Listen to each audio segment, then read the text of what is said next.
குருவடி சரணம் திருவடி சரணம். ஆக்கமும் ஆன்மீகம் ஓர் அற்புதமான தொழில் நேர்களே. இன்றைக்கி ஒரு குட்டி கதை பார்ப்போமா. ஒரு அழகான குடும்பம், கணவன் மனைவி ஒரு பொண்ணு. அழகாக அந்த குழந்தை அவ்வளோ அழகாக இருப்பாள். வாழ்ந்துன்னு வந்தா. திடீர்னு கொஞ்ச காலத்தில் அந்த குழந்தையோட அம்மையார் இறந்துட்டாங்க. அப்போ தகப்பனார் வளர்த்துட்டு வந்தார்.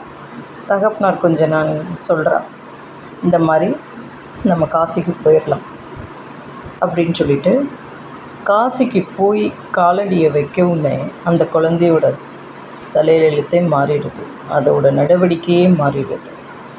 அவ்வளோ அற்புதமான குழந்தை, ரொம்ப தீவிர பக்தி, தீவிர ஆன்மீகத்தில் ஈடுபட்டுடுது. அப்போ அந்த குழந்தையோட தகப்பனார் அப்பா சொல்கிறாங்க, இந்த சொத்து இதெல்லாம் இருக்குது, இதை வச்சு நீ பிழைச்சிக்கோ, சீக்கிரம் உனக்கு 20 வயசு ஆகிடுத்து, அதனால் நான் வரேன்னு பார்க்குறேன். அப்போ இந்த குழந்தை சொல்கிறா, பொண்ணு சொல்கிறா, காலங்கள் ஓடிடுதுப்பா, நான் இனிமேல் கல்யாணம்லாம் பண்ணிக்க மாட்டேன், காசி விஸ்வநாதர் எனக்கு துணை இருக்கார், அதனால் எனக்கு கண்கண்ட தெய்வம் அவர் தான், போதும்ப்பா அப்படின்னு சொல்லி பார்க்குறார். அந்த குழந்தை கேட்கல. தகப்பனாரும் காலமாயிட்டாங்க. அப்போ இந்த பொண்ணு என்ன பண்ணுறா, இந்த சொத்தை வச்சு தான தர்மங்கள் பண்ண ஆரம்பிச்சிட்டா. நிறைய காசிக்கு வரவாளுக்கெல்லாம் அன்னதானம் பண்ணுறது, மருத்துவ வசதி செஞ்சு கொடுக்கறது, இருக்க இடம் கொடுக்கறது, இப்படி பண்ண ஆரம்பிச்சிட்டா. சோசியல் சர்வீஸ் பண்ண ஆரம்பிச்சிட்டா. இப்படி பண்ணிட்டு இருக்கிறப்ப சொத்து ஒரு பங்கு குறைய ஆரம்பித்தது. திருப்பி இப்படி பண்ண ஆரம்பிச்சிட்டா. அளவுக்கு மீறி காலங்கள் கடந்தது. ஆனால் எல்லா பேரும் உதவின்னு கேட்டு வரவங்களுக்கு இல்லைங்கிற பழக்கமே இல்லாமல் செஞ்சு கொடுத்துடுவா இந்த பொண்ணு குழந்தை. இப்போ எல்லா சொத்தும் கரைஞ்சிருது. கடைசியில் கடன் வாங்கியாவது கொடுக்க ஆரம்பிச்சிட்டா. அப்போ கடன் வாங்கி கொடுக்குறப்ப அந்த கடனுக்குரியவா நெருக்கடி கொடுத்துட்டா, எனக்கு எப்போ தருவீங்க அப்படின்னு. இப்போ தீவிரமாக ஒருத்தர் ரொம்ப கேட்குறார். இப்போ அதிக வட்டிக்கு வாங்கி இந்த பொண்ணு தர்மம் பண்ணிட்டா. இப்போ தர்மம் பண்ணி முடிச்சிட்டா. அந்த எல்லாமே முடிஞ்சிருது. முடிகிறப்ப இந்த கடன் கொடுத்தவன் கழுத்தை பிடிக்க ஆரம்பிச்சிட்டான். 5 லட்சம் வந்துடுது. 5 லட்சம் வரவும் எனக்கு எப்போ கொடுப்ப அப்படின்னு, நான் கொடுத்துட்றேன் அப்படிங்கிறப்ப, காசி விஸ்வநாதா, நான் உதவி செஞ்சேன், ஆனால் கொஞ்சம் எனக்கு நீ உதவி பண்ணக்கூடாதா இந்த 5 லட்சத்துக்கு அப்படின்ட்டு கண்ணீர் வடிக்கிறான். அப்போ ஒரு பெரிய ஒரு வயதான முனிவர் வர, அவர் சொல்கிறார், இந்த ஊர் எல்லையில் ஒரு பெரிய ஜமீன்தார் இருக்கார், அவர்கிட்ட நீ போய் கேட்டேன்னா உனக்கு உதவி பண்ணுவார் அப்படிங்கிறப்ப, நீங்கள் சாட்சாத் வேறு யாரும் இல்லை, அந்த காசி விஸ்வநாதரே வந்திருக்கேள் அப்படின்னு சொல்லிட்டு சேவிக்கிறாள். சேவிச்சுட்டு அந்த ஜமீன்தார் வீட்டுக்கு போகிறாள். போகிறப்ப, எனக்கு 5 லட்சம் ரூபாய் கடன் கொடுங்கோ, நான் உரிய நேரத்தில் கொடுத்துட்றேன், எனக்கு இப்போ இது இந்த 3 நாளில் நான் கொடுக்கணும் அப்படிங்கிறா. நான் எதை நம்பி நான் உனக்கு கொடுக்க முடியும் அப்படிங்கிற. நீங்கள் எதை நம்பியும் கொடுக்க வேண்டாம், என்னை நம்புங்கன்னு நான் சொல்லவும் முடியாது, என்னோடய புண்ணியத்தை நம்புங்கன்னு நான் சொல்லலாம். அதனால் நீ என்ன புண்ணியம் செஞ்சுருக்க அப்படிங்கிற. நான் செஞ்ச புண்ணியங்கள் காசி விஸ்வநாதருக்கு தெரியும், ஆனால் ஒன்றே ஒன்று நான் செஞ்சேன்னு சொல்ல முடியும். ஏன்னா மீதமெல்லாம் நான் சொல்லி காட்ட விரும்பலை, ஒன்றே ஒன்று மட்டும் நான் செஞ்சேன்னு சொல்லி காட்டுவேன். ஏன்னா வேறு வழி இல்லை, அதுவும் சொல்லக்கூடாது, நீங்கள் 5 லட்சம் கொடுக்கறதுனால நான் அதை சொல்கிறேன் அப்படிங்கிற அந்த குழந்தை.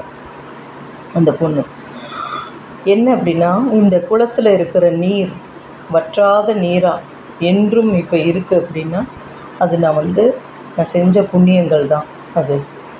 அதனால் அதை உனக்கு நான் தானம், அதை அன்பளிப்பாக கொடுத்துட்றேன், எனக்கு 5 லட்சம் மட்டும் கொடுங்க அப்படிங்கிறேன். அது எப்படி இது வற்றாத? இல்லை, இங்கே எல்லா மக்களும் இப்போ பருகின்னு போகிறா, ஒரு நாளைக்கு எத்தனை பேர் பருகின்னு போகிறான்னு நீங்கள் எழுதி வச்சுக்கோங்க. இந்த சிவன் எப்படி நான் பாவம் புண்ணியம் எப்படி நான் தெரிஞ்சுப்பேன், எத்தனை புண்ணியம் இருக்கும்னு அப்படின்னு இந்த ஜமீன்தார் கேட்குறாரு. அப்போ இந்த சிவன் வந்து ஒரு ஒரு கல் வந்து ஒரு இப்படி வளைவாக இருக்கிறதுனால அவள் சிவன்னே நினச்சிட்டா. அதை நான் உள்ளே போட்டுடுறேன், நான் என்றைக்கு புண்ணியம் நிறைய செஞ்சுருக்கேனோ அது அம்புட்டு உங்களுக்கு வந்துடும். அப்போ அது மேலே வந்துடும். அந்த புண்ணியம் நான் செஞ்சுருந்தேன்னா மேலே வந்துடும். அப்போ நீங்கள் அதில் 5 லட்சம் இது அதாவது முடிஞ்சிருதுன்னு நினச்சிக்கோங்க.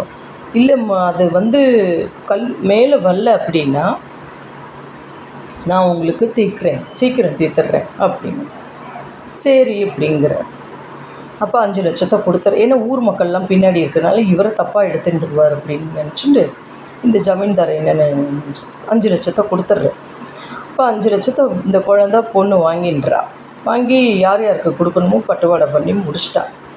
முடிக்கவும் கடைசியில் இவர் ஒவ்வொரு நாளைக்கு எத்தனை பேர் வர்றாருன்னு எழுதி வச்சுக்கிறார்.